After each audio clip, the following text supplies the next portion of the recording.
Hey everyone, hopefully you're having a good day. My name's Andy. The channel's Finding Value.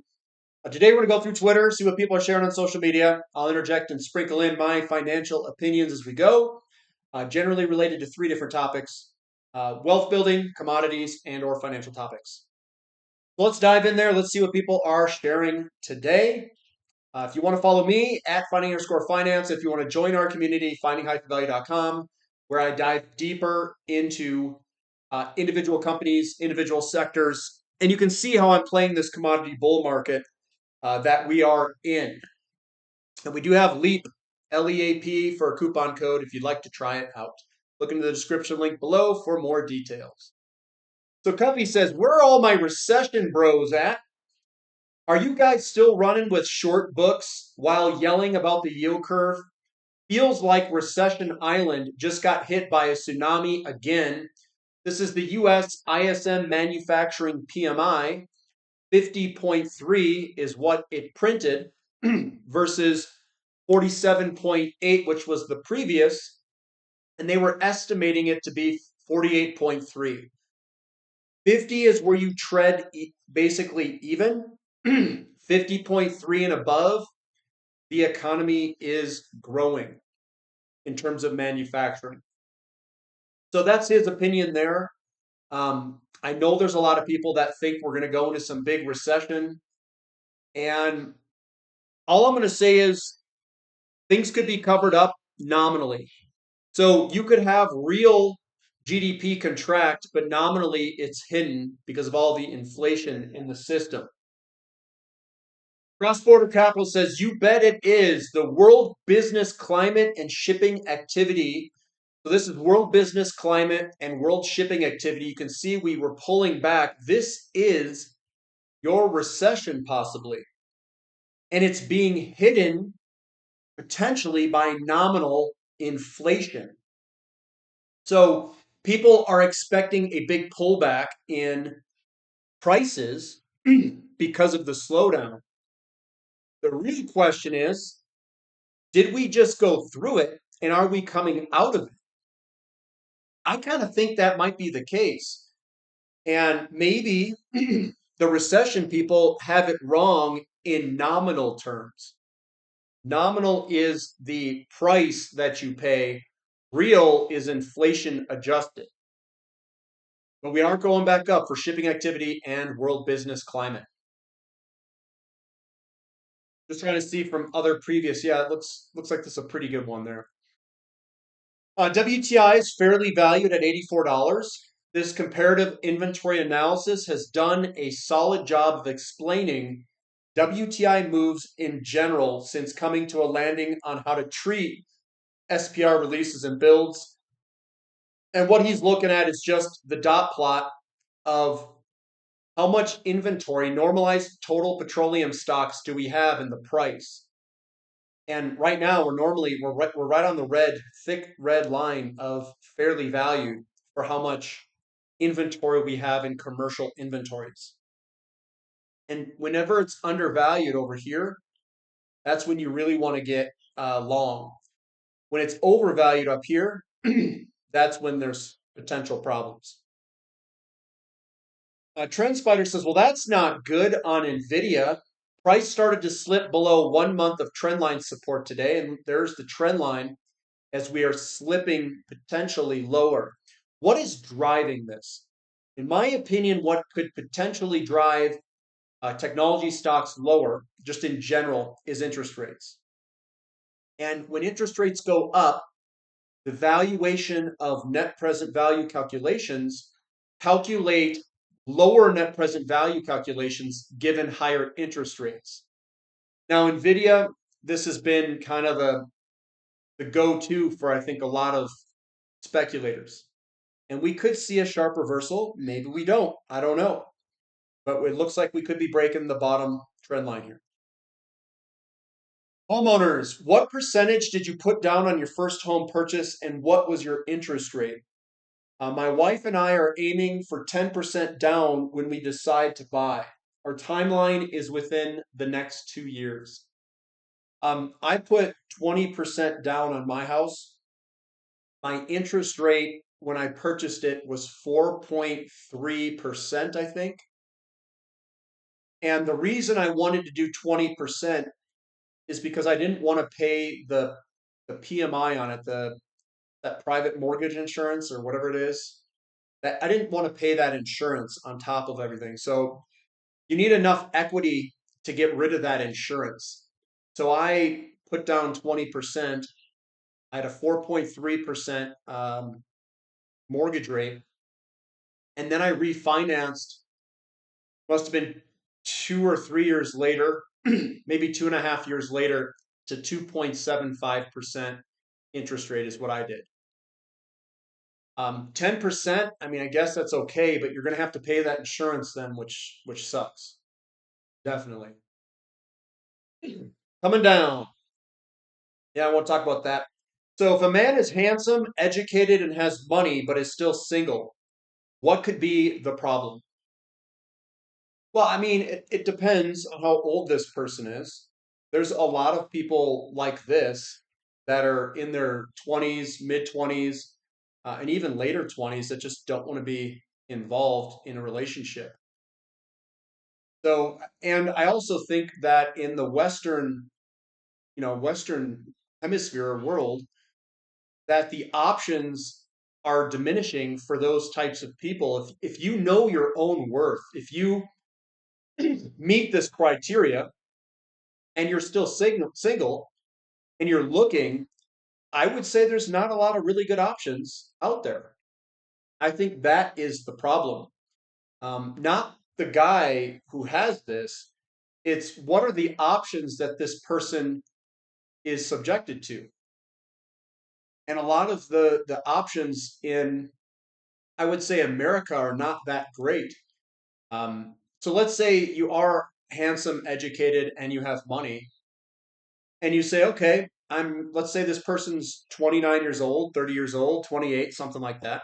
They don't want any baggage, so they don't want someone who's got problems like daddy problems. They don't want kids. They don't want all of these other things. And generally, if you're good looking, educated, and have money, you're probably at least pretty smart. So you're like, I don't want to deal with any of that. And then you don't want to deal with people who are freeloaders necessarily, where they just want to jump on your back and get a free ride off of, riding your coattails. You just have to, I mean, it's real difficult to find someone that's just nice to you. So, I mean, I found it very difficult myself to find someone that met my criteria, and my criteria is absolutely easy. Mine is somewhat healthy, fit, somewhat good looking, treated me and treats me really nice, doesn't do drugs, doesn't drink alcohol all the time, just does it sparingly. And I'm not a big pet guy, so I'm allergic to dogs and no, it's dogs and cats. I don't know. I don't get around them that often. But I get a stuffy nose and stuff like that, and I can't find many girls that meet that criteria. Let alone if you put criteria like they need a education, they need this and that. I mean, I'm just talking like someone who treats me nice, looks decent, and is worried about their health. I can't even find that. When I was looking, I can't imagine what it is like now. Yellowbull says it has come to my attention that the recent spot market volatility in uranium has in fact been supply coming out of the Chinese strategic reserves. A close contact that is familiar with the matter notified me that it's likely that millions of pounds more will be sold this year. Okay, okay. At least that's an opinion. Maybe it's true, maybe it's not. I don't know. You're selling commodities here, question mark. Or do you not own enough commodities? I'm in the latter camp. I do not own enough because I continue to buy them, even though I own a lot of commodity equities and commodities themselves, I guess. JC says in prior cycles, buying treasury bonds when stocks were under pressure was consistently a good idea. You notice how this cycle is exactly the opposite? I love how long it's taking some investors to come to terms with this new regime. With that confusion comes tremendous opportunity, in my opinion. So, what he's talking about is generally when the stock market came under pressure, selling pressure, bonds would go down in yields and up in bond price. Right now, we are seeing the stock market come under pressure, in my opinion, from increasing yields. So, a lot of people think, oh, if the stock market's going to go down, bonds will be a good investment. That might not be the case. Stocks might go down from bonds and the interest rates going up. That would be good for gold and commodities. And gold's going to have to break apart from that previous relationship with bond prices up, yields down, and gold up with bond prices. That is breaking the relationship. And I've said that before on this channel where I'm waiting for something like the 70s where the relationship breaks and people become worried about the bond market and potentially even currencies, and they start to buy more and more physical precious metals. I think that's what's coming. And I think that is basically what has started already. Not April Fool's joke here. It says the United States was the world's largest liquefied natural gas exporter in 2023. Monthly liquefied natural gas exports from select countries from 2016 to 2023 of December. And United States is the largest. And look at the growth of that. Huge growth in terms of liquefied natural gas exports from the United States. Most everywhere else has been pretty stable. Russia's got a little bit of increase. Malaysia's been sideways. Australia's got some increase. And Qatar's been going sideways too. So the big gainer here is the United States. We have a wall of takeaway capacity coming later in 2024 for liquefied natural gas. The terminals are being built. Where I'm interested is how does this transition with this small little inventory that we've got? How do we transition from where we are today to filling up all of those liquefied natural gas terminals? It takes a good 6+ months to drill a hole and get it producing. So I feel like some of these operators are trying to time this pretty well. It's going to be a tough one to know if inventories are going to creep up before the terminals come online, kind of like what we're doing. And then it'll be like a false move because then the LNG terminals can take away that that capacity, and now we're left with a small little inventory in relationship to days of coverage. It's going to be a really volatile market potentially, depending on what the weather is. I would say this summer and next winter. Commodity prices relative to equities are near 50-year lows. That's what I keep talking about. This is your opportunity here, guys. It stayed down in the 60s for a good chunk of time. And I do think we're probably somewhere in the late 60s, early 70s mix here coming up is where I think we're currently at, in my opinion. Savings rate fell in February to 3.6%, lowest since December of 2022. A lot of the times what we see is the savings rate drops during certain periods of time. Generally, in inflationary time, the savings rate drops, and it increases in eras where people are afraid or a slowdown. We saw pretty low levels here in 05, 06, 07, 08. I think that we're probably going to dip down for a while as these people are probably buying homes, buying sofas, buying all this stuff as they come into peak spending years, as they're having babies and kids, all of that. So I think the savings rate could still drop. And this is the savings rate. That doesn't mean that they depleted this savings because they're not going into negative territory, at least on this chart here. So age of vehicles on the road has reached an all-time high. More than 1 in 3 vehicles on the road are between 6 and 12 years old, a 3.6% year-over-year increase. But check this out. Experian estimates that sometime in 2024, 116 million vehicles on the road will be between 6 and 12 years old, making up 40% of all vehicles. But you're probably wondering why. Well, several reasons. Supply of used cars is still at historic lows, not changing anytime soon. Cars are less affordable than ever, although improving, and people are holding on to their current vehicles for longer than ever due to the previous points I mentioned. So what I have is I've got old cars, guys.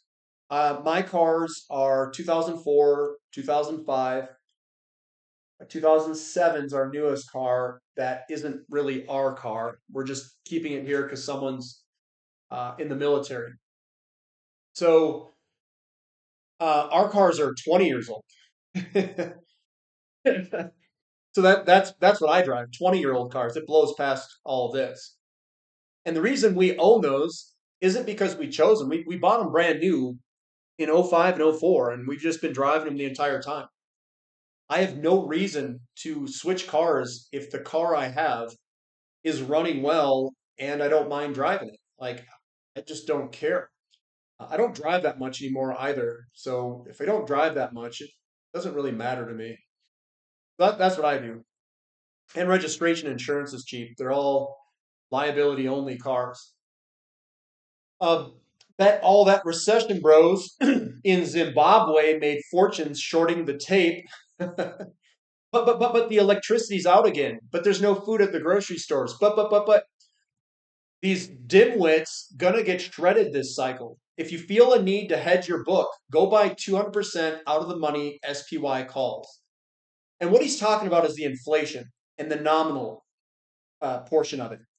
A lot of people think that there's going to be this recession that's going to crash and have everything pull back nominally. The problem is you're looking at things from the last 40 years. You might not be looking at it going forward of all the fiscal spending and potential monetary spending that is occurring simultaneously.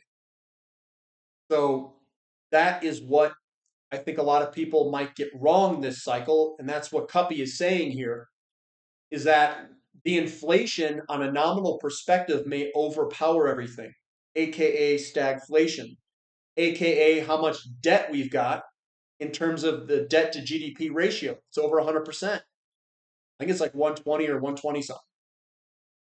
So his opinion is good luck with that, trying to get that short to work on a nominal perspective. Rashid says silver to go parabolic once it breaks from an inverse head and shoulders pattern here. I agree. We're going to go parabolic at some point here. Could be very soon. Could be very soon, like as in days soon, or it's already started. Silver reached $28 an ounce in China again. How long can this discrepancy between China and Western prices continue? They're sucking the gold eastward. It is by design. When we get into a very tight inventory deficit market, price is going to go. It's going to go big. Gold is broken out into a resumed secular bull market. And this chart shows gold miners turning versus tech companies. The big asset rotation is starting right here. So here it is, GDX versus NDX. He's got a false breakout of this trend line here, support level. We did a little false breakout, a little slingshot, and we could slingshot this in the opposite direction. Is this the beginning of a gigantic rotation of money from tech into other sectors? My guess is yes. It's probably starting. It's not going to be fast, guys. It could be, but it might not be. So we might work our way on up. We might stop at this upper trend line and then punch through and go. Might take some time. Patience is required if you're trying to buy these lows at the bottoms here, which I am. And there's a lot of good companies still that are down at this time. So here's Nat Gas. This is from, I don't know how to say that, Arcist, but it says, looks like the U.S. weather gods are on our side. You can see the green, or sorry, not the green, the white candlesticks. See how big they are, and then how this came back to a bottom? And then we've got big buying pressure candlesticks. This is trying to put in a bottom here in natural gas. You guys already know that if you're part of the website, because we talk about a lot of these companies. We talk about energy service and natural gas. So yeah, this is looking good, and we could potentially get a bottom here at some point in natural gas. It's trying to put in a bottom. Peter Schiff says it's going to be entertaining watching commodity prices explode higher while the Fed continues to claim that inflation remains on a glide path to return to 2% and that interest rate cuts are coming soon. When will Wall Street or the financial media finally see through this BS? Well, that's what his opinion is, and I agree with it. Commodities are going to start moving big here, guys. They're going to start moving.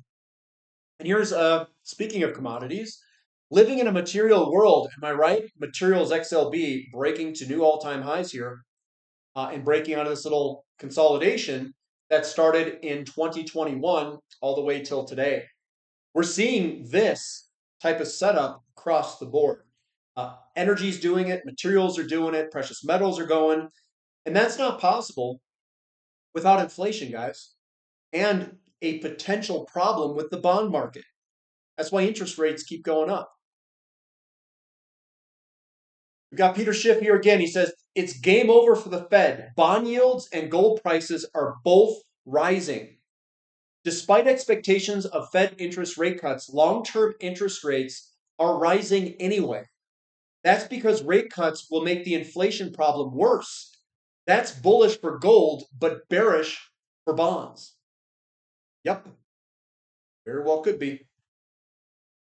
We've got Cuppy here. He says, metals clocked by the raging hot, and that's that ISM number that I talked about above, the manufacturing number. Over 50 is growing. If they brush this off, you got to buy with both hands. Government needs rates down, even if the economy is overheating. The technical term for this situation is screwed. Government always does what it takes to survive. Get ready for Project Zimbabwe. And that's basically the inflation that we're talking about. And what he's specifically talking about is when you see bonds go down or interest rates go up with gold going up. So he said right here, bonds down, gold up. That is when you need to worry. That's what occurred in the 1970s too. Specifically late 70s, early 80s. He says that's not supposed to happen ever. Unless you're entering a fiscal crisis, then it happens every time as capital flees. Get ready, guys. Are you positioned for Project Zimbabwe? I am. And I've done a lot of research into this. and I've come up with a part of my thesis that incorporates, not thesis, but part of my strategy of investing incorporates this very thing. And that's why you have to look at physical metals as a potential option. And this is the other thing that we're talking about showing visually. So central banks are starting to show their cards, and this surge in gold has been relentless. It is remarkable to see the price behavior on days when treasuries fall and inflation expectations rise. The race to improve the quality of their international reserves is just getting started. This is the divergence that we are talking about between bond prices or treasury prices and gold price diverging compared to history. History, they were pretty well correlated. This is a huge divergence. Why does that divergence occur? People are afraid of treasuries and they're seeking safety, is what Puppy is saying, what Tavi's saying, and what I also think to be true. The divergence of interest rates and bond prices going down, and the divergence of gold going up. Big, big, big deal there, guys. And that's where I'm going to end it, guys. So that's what I've got for today. Thumb up for the content. Subscribe to the channel. Subscribe to the website if you guys like. You want to know how to position for this stuff. We talk about it all the time. I've done trainings on it, given my opinions on exactly this scenario in physical metals and stuff like that. So if you're part of the website, you already know what's going down. And that's all I've got for today. So we'll catch you next time. This is Finding Value.